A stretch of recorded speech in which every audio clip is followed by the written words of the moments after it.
Welcome to Business Innovators Radio, featuring industry influencers and trendsetters sharing proven strategies to help you build a better life right now.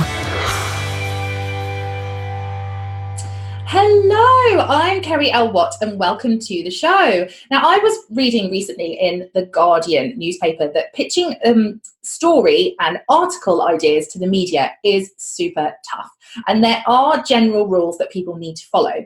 Now, having run a PR company myself, I massively, I know only too well the challenges of getting your pitch and that idea right and getting that yes from journalists. And the editor of Business News Daily receives tens of email pitches every single day and rejects or ignores 95% of them. And I'm sure, she's not alone. The website Medium said there is there's a massive difference between pitching a story and a topic, and that we need to know which one to put forward to editors. And my guest today has fascinating insight into the minefield of pitching your business to the media, and that's exactly what we're going to talk about today. So please welcome Emma Burford to the show. Welcome, Emma. Hi there, Kerry. Great to be here. Thank you for the intro. Oh, pleasure. So let's go back to that statistic of 95% of pitches being rejected. Now, that was a statistic that Business News Daily editor used, but I genuinely believe that's probably true for most editors. Does that kind of figure surprise you at all? It doesn't actually, because you do get sent lots of different things from people. I'd like to think my reply rate is a little bit better than that though. But some of the, if we spent all day in our email inboxes, we would never get any work done. And unfortunately, you have to prioritise the people that you've built relationships with and work with those kind of people that you can rely on. And also people that make that little bit of extra effort to connect with you and follow those up as well. So, it's definitely for me, if someone's pitching to go into my digital magazine and work with me doing some digital marketing, then it's the persistent people that get through, and the ones that seem you actually maybe sometimes reply to them, they never reply back. So you need to have that desire to kind of take it a bit further. Yeah, that's the thing. So when you send these pictures, and a lot of the time, certainly when business owners are doing it themselves, they'll kind of send out all these pictures to people and then not hear anything back. So instead of kind of learning from it and maybe thinking, oh, okay, I'll just switch it around, maybe I'll word it in a different way, maybe I'll send a new idea, they just get really disheartened, don't they? And just there's no feedback, is there? There's no, it's an okay idea, but work on this. You don't often get that response back, do you? So it's really hard. No, I guess that's true. I mean, for me, a lot of people say I've got these ideas and they come up with articles like you do yourself, which is great, and that gives you an idea. And if you've got hit my keyboard. If you've got a content scheduler and you've got a plan, then you've got an idea of what you want to put through. But a lot of people just are very kind of wishy-washy with what they're going forward with, and they obviously need your kind of guidance to be a bit more directed in their PR pitches. So yeah, it's good to fine-tune exactly what you're going to offer. A bit like with a business, what are you actually going to be selling? What is your thing? What are you actually offering? And actually turn that into your pitch so that you can get the most out of it and grow your business, which is what ultimately we all want to do. So yeah. Absolutely. And the way I kind of see it and how I try and explain it to certainly my own PR coaching clients is it's just when you apply for a job, isn't it? You would never ever email the HR director or the receptionist at a company and just say, hi, I want a job. You have to be really specific, don't you, of who your CV goes to, who you send that email to, and what job do you want? Who are you? Why are you this person? Definitely. It's doing that bit of research, isn't it? Finding out about the people and connecting with them. And, certainly for us now, it's very easy to do that. You just go, hey, Google, and look that person up and go and, follow them, shadow them somewhere on Twitter or Facebook and just find out what their thing is and try and get that connection first. I think it's much easier for me to work with people once they've actually created that sort of link, and you get that relationship feeling, and then you can trust them. So And it was interesting what you said a minute ago about when people give you ideas or specific article ideas for your magazine, that makes it very, very easy for you to think, yes, it's a good fit, or no, it's not right for us right now, isn't it? Like, definitely. And even better sometimes when people actually put the article there and they're like, we've written this for you, which we get, and that makes it even easier, because you can read it and decide whether it's the right kind of article for what you're sharing. So not all of them are. Some of them can be very boring. So you've got to have that hook to get people interested, and if they all sound the same, it gets the readers get the ultimate goal is to get the reader up. So if they don't like it, you're not going to be promoting your magazine anymore. So yeah. Absolutely. And the thing is, like, it's funny, we kind of work so hard to get that yes from an editor or a reporter, whoever it is, but actually the work doesn't stop there. You've only got that initial yes. They can still say no. If you pitch an article idea and the title sounds appealing, they could say yes, but then, like you say, if you then send the article and they don't like it and it's rubbish, like, you could then still get that no. So it's really important to, I guess, to be able to deliver what you're actually pitching as well, isn't it? Yeah, exactly, and turn that around. And that's why, people do need a lot of help with their businesses. You may have a small business and you haven't got that guidance, and you need some training to kind of, work out what your best pitch is. So I think what you're doing is fantastic. You need to be able to help people learn how to do it. And maybe a little course would be good, Kerry. That would be good. I'll write that down. In your opinion, what is the biggest misconception or myth that people have around pitching to the media or to magazines? And I think to any business, any big business, big magazine, big digital publication, you need to just not be scared to give it a go, and you need, as I said, to be persistent. So I think the biggest myth is, I can't get onto Huffington Post, or I can't get onto Business Insider, or whoever. You've got to just give it a go. If you don't give things a go, you'll never know. So you have to just try and put yourself out there, and just keep following up. And as it works. Whether you're going through an agency like Kerry's, or whether you're actually going and doing it off your own back because perhaps you don't have the budget. A lot of small business owners, medium-sized business owners will be able to get there. You just got to keep at it. So yeah, absolutely. And that's interesting, actually, that you say the biggest misconception about pitching your business is actually not a practical thing. It's a mindset thing, isn't it? It's they're never going to be interested in little old me. What have I got to say? And I think that's really interesting, actually. Mm-hmm. Yeah, I mean, I guess if you look at it, if you've got a business and your website looks good, then you've got as good a chance as anybody to, if your content's good.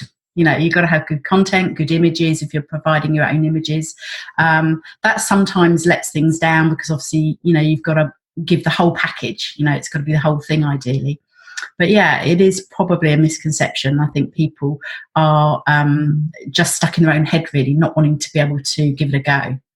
Yeah. It's scary, isn't it? Putting yourself out there and kind of being, especially now, it's not just like we can get in a newspaper and then it's forgotten about. It's like things stay online forever, and it's like it's quite scary to kind of put your name and your face out there. Yeah, it is. I mean, funny enough, in the news at the moment, the Google Plus story of it all going down the pan, it's had problems for many years. And I was a big user of Google Plus back in the day. And I've had people in some of my social media groups saying, oh my goodness, should I be deleting all my content? And it's like, no, because at the end of the day, it's still on Google. Just delete the things you really don't want there. But to actually eradicate everything is virtually impossible nowadays. So yeah, when you put something out there, make sure it's good, because it could stick around for quite a while, but it's good. Yeah, repurpose it, rejig it. Yes. And can I ask, what actually led you first into the digital world and to starting the magazine? Sure, yeah. I mean, I've been online marketing now for nearly 10 years. Started with a small business, supporting mums. I did some other things before that, tried a few different things. And basically, one of my mentors that I'd had a lot of respect for, got into the Apple scene, and I found out about it, and I was really keen to give it a go. But it was a very expensive platform back in the day. This was early 2013, back end of 2012. And I thought, it was something that was sold to me as something that anybody could do. I had, experience on the online social media marketing side of things, but I didn't have a magazine experience. But ultimately, I just thought, I can do this. So a great example, I guess, you can, if you want to do something, you just do it. Don't listen to the naysayers who say, you can't do it, Emma. I did do some research, did a bit of research, but I'm pretty much a kind of jump straight in kind of girl. And if I like something, if it feels right with me, I'll give it a go. And if it doesn't feel right, then, I wouldn't have done it. But it was a massive learning curve, but that's how I started, and that's how we all learn from all the experiences we have. So it's, it was very exciting at the time. Yeah.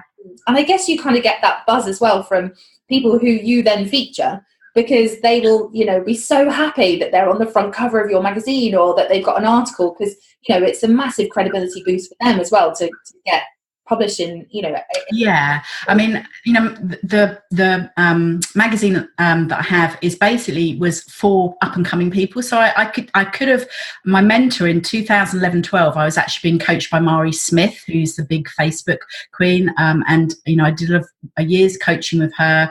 Got invited to her house and did an awful lot of things like that. And I could have gone to her straight away and said, right, Mari, I want you on the cover. But I actually wanted to support people like you and me, the sort of people that are up and coming, and who, basically were going to be really keen to get on that cover and, enjoy, a bit of extra marketing. So, yeah. Yeah, and use that to launch, to leverage, exactly. So looking back, I mean, I have had quite a few big players now who've kind of come up through the sort of magazine, and who now do really well. So that's good. Makes you feel good. Yeah, definitely. And it's Business Rocks, isn't it? The magazine. That's right. Yeah, that's right. So at the moment, I don't have a subscription going out on the magazine, but I do have forthcoming issues coming out, and digital marketing on the website, which is businessrocks.co. So, if you're interested in a bit of free PR, because not everything is free, of course, as long as you're, going to be doing some great articles, then let me know. That would be great. Fab. And what are the advantages of, so when I said in the intro about the difference between a story and an actual topic, so the topic is obviously quite general, it's kind of wishy-washy, it doesn't really give you as an editor an idea as to what they're going to write about, does it? Whereas a story is quite, it could be an article title, or someone's actually experienced something or done something groundbreaking. What are the advantages of pitching that story, in your opinion, over just being really general? Yeah, I mean, I'm actually, we do share a number of stories. We call them your stories. So basically people's journeys through a series of interview questions. Most businesses have that kind of thing going on, but we wanted to do that in a sort of slightly different way. I'm also doing a lot of things with authors and their stories. So, yes, articles, if you're a reader, you've got to put it in the reader's side of things. What's going to make them feel something? Is it, reading the same kind of article over and over again? No, but if they can get that connection with the person. So, yeah, of course, if someone writes in and says, look, this is a bit about me, and, I would like to share a story, or I want to, I mean, just yesterday I had somebody who I'd been communicating with over the summer, and basically shared her author's story. So obviously promo for her, because she wanted to get her book out there, but it just, when I read it, and in fact I was working on another article for someone else who also had a great story behind her journey, and to me as a publisher, it kind of lights my fire, because I think, that's really inspiring to other readers. If I like it, they'll like it. So obviously if you can get that across in your pitch, and it's not just here's an article or here's a topic, but this is a bit about me, then it's going to stand out. and ultimately that's what you need to be seen. You need to stand out in all those email inboxes. So yeah, maybe even little emoticons in there might stand out. That's the new trend, isn't it? Put a little emoticon in your subject line, because they can just become, just lost. They just, disappear off the bottom of your screen. Yeah, exactly. And people are just inundated with them. Yeah, and sadly, with all good intentions, particularly the massive publications, they're going to have hundreds and hundreds of these every day. So, you've got to stand out. So if there's something little in the subject, that would definitely catch my eye. So exactly. That's the thing. So people, but this is the thing. People always think, it's really important. Like the email is really important. And yes, obviously that is important, but they see the subject line first and make a decision in an inbox. I just can't bother. That looks really boring. Or, that looks interesting. I'll open it. So that is still like a test in itself, isn't it? You kind of got to do that. And if I know the editor and they know my name, so if I pop up and I know that they're going to know who I am, then I do put the subject different. So I'll just say, like for you, I think I've put a subject, a lovely lady for you, because I thought she would be perfect for the magazine and I knew that you would understand what I was saying. Whereas if it was someone that I didn't know, I would perhaps put like the story idea as the subject line and like really kind of hook them in, make them open that email. Sounds good. Now we know the trade secrets. And so I just with Business Rocks kind of focuses on women in business. Can I ask why you decided that? Was it because of your... It does, but it was basically my mentor who's like, you have to niche down. And I did I did a bit of research. I'm not a massive pen and paper girl, but I do like sort of finding a few things out. So I did look into it, but because I'd already been working closely with mums in business, it was a natural progression for me. And, I feel a little bit guilty because we have had one man, lovely Ravi, on the cover very early on because I knew him really well. And I was like, you'd look great on the cover, and he wanted to do it, which is fab. And I've had other men approach me saying, why, and I feel a bit bad because obviously, I'm not trying to slate the men in business. We need them. They are really important. It was just the niche that I followed, and, it was just where my heart was. So I just felt those people we need a bit more as women. We need a bit more exposure. So that's really what it came down to. So, yeah. For you, who's actually running it, not just the editor, you're kind of the heart and soul. So you've got to love it, haven't you, to take it to where it is now and to stick with it those years. Absolutely. It's got to be a passion as well, because otherwise it becomes a bit of a job. So you've got to love it. You're right. Definitely don't want anything to feel like a job. No. Gotta love what we do, which most of the time, 99% of the time we do, don't we? I know I do. You're gonna have the odd off moment, but cool. And how can business owners and companies, so I guess no matter the size of the business really, but how can people, in your opinion, stand out when they are pitching, when they're sending that pitch? What makes them stand out?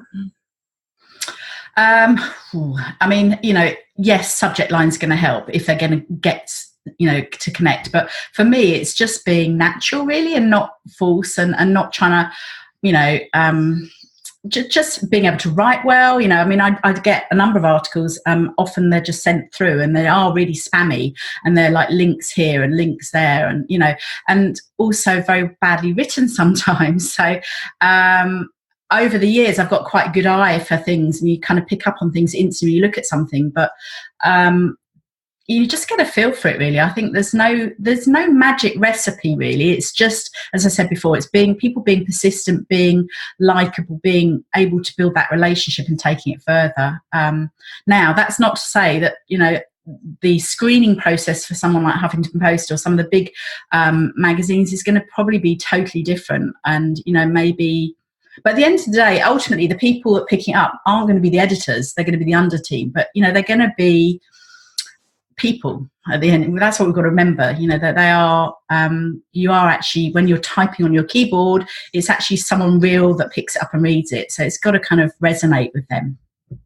Absolutely, yeah. Even if they're not the final editor, they're still kind of got that initial decision, haven't they, to put you in a pile of it's going to be like yes or no, which pile am I going on? Am I just going to be in the ignore pile, or will I get a reply? And that, that reply could be a little test to see, how quickly do you reply quickly, or what's happening. So yeah. And I always say to people about like what you actually write as well, because I always say to clients, or just business pals, send me the pitch first, and I'll have a read through it. And I would say most of the time, the pitches that I see people writing are, "Hi, I'm so and so. I do this. I'm this. Blah blah blah. Me. Here's my CV. Here's my life story." There's no mention of what they actually want the editor to do. Do you know what I mean? So they're just like, how they can help. Yeah, exactly. And I'm like, no. Like, you need to send them an idea. Like, yes, obviously introduce yourself to. In that, like, why you're the right person to write that for them, or feature in, spotlight feature or whatever. But you don't need to write your life story. They'll make their decision from who you are, why you're writing to them, and that idea, won't they? And making sure, as I said before, if someone comes through and I don't know them at all, if the email looks possible, then you go and look at the website. You go and find them on Twitter. You go and have a quick look and suss them out and see whether, because over the years I've had my fingers burnt. I've had people that have even been on the cover and or Inside Magazine who just have literally done nothing with the article afterwards, and that's disappointing. You think you put that together, and it's a it's a two-way thing. Promoting something. So, but yeah, basically you go and check them out basically and see, what sort of presence they have. Do they have, a good looking website? Do they share articles often, and what they're selling ultimately? Because at the end of the day, what they're writing about is to draw people into their own businesses, and what do they got on the back end of it? And that's really important as well. I always say to people to get your business media ready, but you can kind of spend too long in that stage because it's procrastinating, like, oh, I'll do it when or if, and kind of stay in that research planning stage. But literally getting your business media ready is just updating your website, isn't it? And your social, and making sure your social media platforms are up to date and you've actually used it. That's literally it, really, in simple terms, isn't it? So when you do pitch something and the editor's like, well, who is this person? I'll have a look, I'll check them out, like you've just said. And if the website's a bit rubbish and just not, or just non-existent, they're gonna be like, I don't really know if you're the right fit. Absolutely. And also when certainly when I'm writing a pitch as well, and I always try and share that with people, like right at the end, you kind of got to tell them what you want. Like, I'd love to feature in the XYZ feature that you do every week, or I'd love to write this article for you. You kind of need to tell them, don't you, what you want from them and what you want them to do next. Would you say that's fair? Yeah, no, definitely, because otherwise they're kind of left hanging thinking, what do they want? So if you can be more specific, that's great. If they know what they want, for me, it's like people come through and can I be on the cover? And, if they meet the kind of criteria that I've looked at, then yeah, I'll work with them. But, you do need to tell people, otherwise, how do we know? We're not psychic. Exactly, yeah. So I see people that, like I said, when people send me their pictures and it's just, hi, this is me, this is my life story. And then they just sign it, kind regards, and then their name. I'm like, you literally just emailed this person with no, I want to write an article for you, I want to do this for you. Like, literally haven't told them anything. Yeah, so it's kind of that call to action, even in your email, as to what direction, where do you want that person to go? So yeah, that makes sense for sure. Yeah. So do you, I'm turning it around now, I'll interview you, but do you have lots of people that actually pitch to you to actually take them on board that you turn away, that you don't fit in with because you kind of feel that their business isn't ready for you? So yes, sometimes, yeah, because it's just not and to be honest, like, you can kind of get that feel from someone quite quickly. I think if they're not quite aligned, or maybe your values aren't quite on the same track. Maybe they said something in social media a couple of months ago, and I kind of like, oh, I'm not really sure about that. So yeah, definitely, there's definitely alignment I get, but I'm thinking more like, where you've got new business owners who perhaps, like you said, haven't got all the whole package behind them set up. Do you still work with them and like put their PR together and say, right, go for it? Or are you kind of working with people that are really kind of more ready, more polished, do you think? I would certainly say nowadays I'm working with people who are the polished, sparkly, already got a profile, just want to take it up a notch now. So like speakers, authors, or people who want a book to get the keynote speakers, people like that. But certainly through the years, I have worked with people who are literally, startups, with like no budget or anything. So it's been really interesting. So you've seen that sort of journey of your clients actually changing, so that's good. Yes, cool. Definitely. Yeah, and obviously, pitching is the number one thing that I'm asked about, whether it's coaching or even clients that I pitch for. They're still asking me, what are you writing, what are you saying, what are we doing, and it is such a hot topic. So lastly, what would you say is your number one tip to get a yes from an editor? What's the number one thing? Oh, put me on the spot. Wow.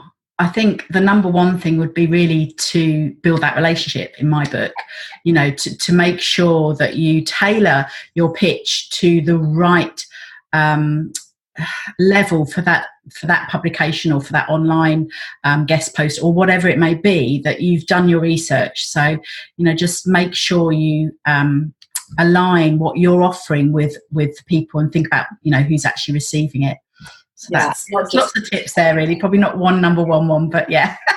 But do a little bit of research, not send copy and paste message to 100 people. Basically. Exactly. And if you do that, which, you've got to reply, and that's what, you can, I know, you get these emails and that there's been no thought about what you even... like I get them from men a lot, and they don't even go, "Oh, hi, I'm easy to find." So look up the magazine. You'll know who runs it, and blah blah blah. So you'll get emails from men saying, I'd like to do this, but they haven't researched. They don't know it's for women. They don't, So yeah, do your research and make sure that you pitch in the right way for what you're looking to do. To build that connection.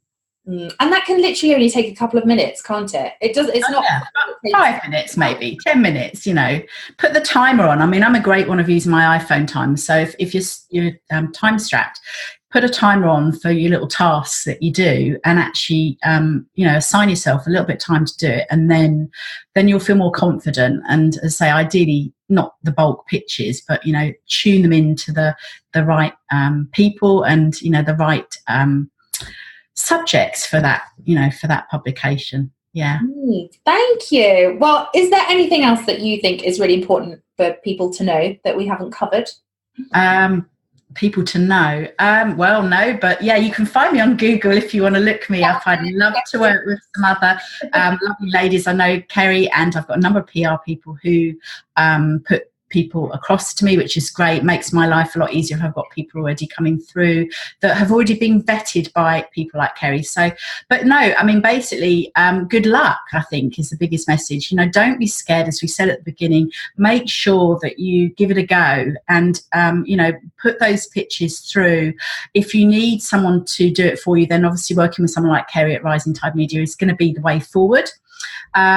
And let's hope we can persuade Kerry to do some training and some courses in the future as well. Because I think there are a lot of small business owners who like to do it. There are a lot of writers. I work with a lot of authors and bloggers and, writers, and they are quite happy to do it. They just need a bit of an outline. So, yeah.